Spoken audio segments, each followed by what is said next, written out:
అత్యాచార బాధితులైన మైనర్ బాలికల విషయంలో భారత అత్యున్నత న్యాయస్థానం అత్యంత మానవీయమైన సాహసోపేతమైన నిర్ణయం తీసుకుంది.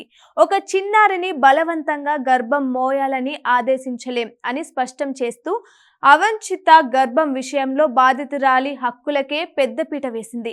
పూర్తి వివరాల్లోకి వెళ్తే 15 ఏళ్ల ఓ అత్యాచార బాధితురాలు తన 30 వారాల గర్భాన్ని తొలగించుకునేందుకు అనుమతి కోరుతూ న్యాయస్థానాన్ని ఆశ్రయించింది. గతంలో ఏప్రిల్ 24న Justice BV Nagarathna, Justice Ujjal బుయాన్ల ధర్మాసనం ఇందుకు అనుమతిస్తూ ఎయిమ్స్ ను ఆదేశించింది. అయితే పిండం సజీవంగా ఉండే అవకాశం ఉందంటూ ఎయిమ్స్ క్యూరేటివ్ పిటిషన్ దాఖలు చేయడంతో సుప్రీంకోర్టు తుది విచారణ చేపట్టింది. విచారణ సందర్భంగా ధర్మాసనం చేసిన వ్యాఖ్యలు వ్యవస్థలోని లోపాలను ఎత్తి చూపాయి.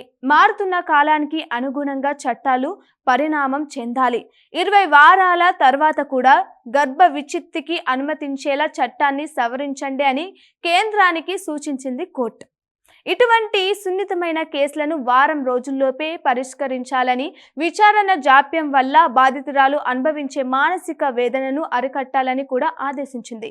పౌరుల తరఫున నిర్ణయాలు తీసుకోవడం ఎయిమ్స్ పని కాదని, వారు కేవలం వైద్య సేవను మరియు సలహాలు మాత్రమే అందించాలని కోర్టు తేల్చి చెప్పింది.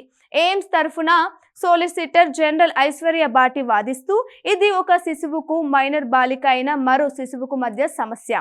30 వారాల పిండం బయటకు వస్తే వైకల్యాలతో పుట్టే అవకాశం ఉంది అని పేర్కొన్నారు. దీనిపై ధర్మాసనం తీవ్రంగా స్పందిస్తూ, ఆ చిన్నారి ఇంకా స్కూలుకు వెళ్లి చదువుకోవాల్సిన వయసులో ఉంది.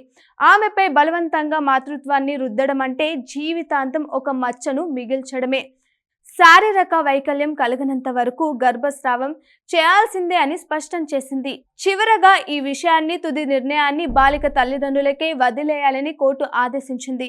మెడికల్ రిపోర్ట్లను తల్లిదండ్రులకు వివరించి, వారికి ఒక సైకియాట్రిస్ట్ కౌన్సిలర్ ద్వారా కౌన్సిలింగ్ ఇప్పించి పిండం పెరగాలా లేక తొలగించాలా అనే నిర్ణయం తీసుకునే పూర్తి అధికారం వారికే ఇవ్వాలని సుప్రీంకోర్టు పేర్కొంది. అత్యాచార బాధితుల ప్రాథమిక హక్కుల పరిరక్షణలో ఈ తీర్పు ఒక మైలురాయిగా నిలిచిపోనుంది.